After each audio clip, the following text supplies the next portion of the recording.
samo da čujete ovaj zvuk iz raja.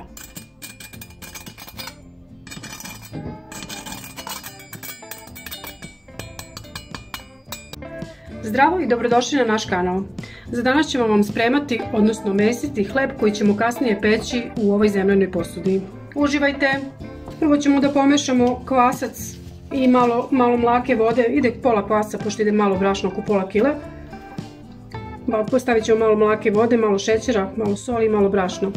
To promešati i odmah stavljati u brašno i mesiti. Znači ne morate da čekate mnogo da se on aktivira. Stavljam malo šećera. Brašna, odnosno soli, izvinjavam se. Brašna.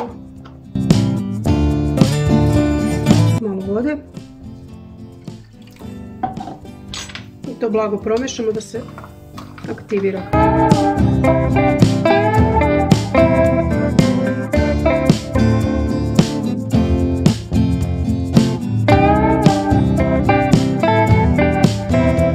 Tako, sad ćemo staviti u mikser ostatak brašna, ide oko pola kile, i dodati kvasac.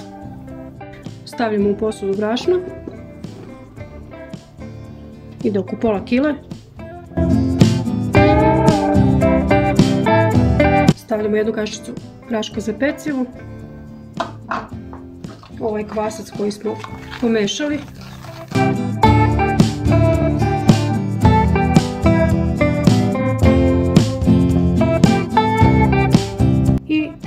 Mlaka voda.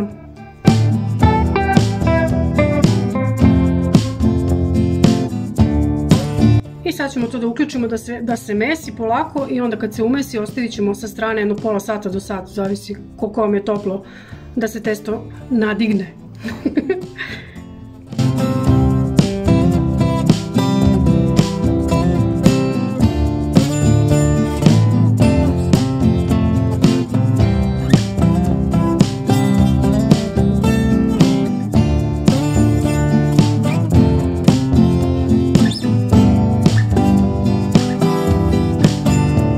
Evo, umesili smo, odnosno nismo mi, mikser je umesio malo mekše testo. Sad ćemo to da ostavimo sa strane, vidite kako se lepi, mekano. Jedno pola sata, zavisi koliko vam je toplo, da nadođe bar na pola, da udvostruči masu i onda ćemo da stavimo da se peče u zemljanu posudu.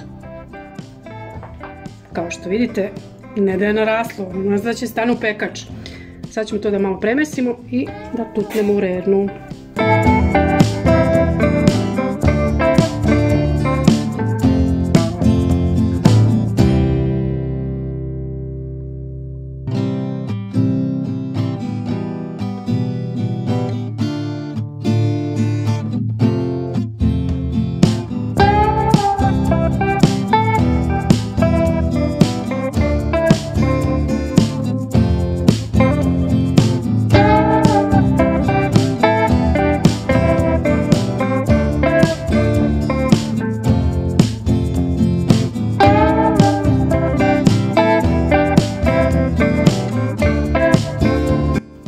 Sad ćemo da prebacimo u pekač koji smo malo samo pouljili.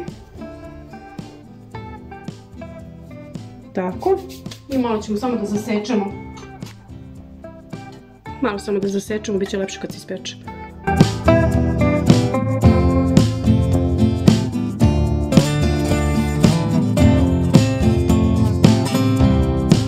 I ovo ide u rernu na 220 stepeni jedno pola sata sa poklopcem i onda još jedno 10 minuta bez poklopca.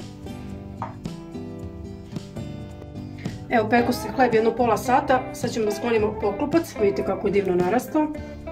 I da vratimo još jedno 10 minuta u rernu da se zapeče, da dobije onu lepu hrskavu koricu. I evo ga, naš zlatni lebac iz zemljane posude je gotov, predivno izgleda, malo samo da se ladne pa ćemo da ga sečemo. Uživajte, nadam se da vam se dopao recept, da ćete nas podržati kao i do sada, da ćete se pretplatiti, odgledati i sve po redu. Ćao!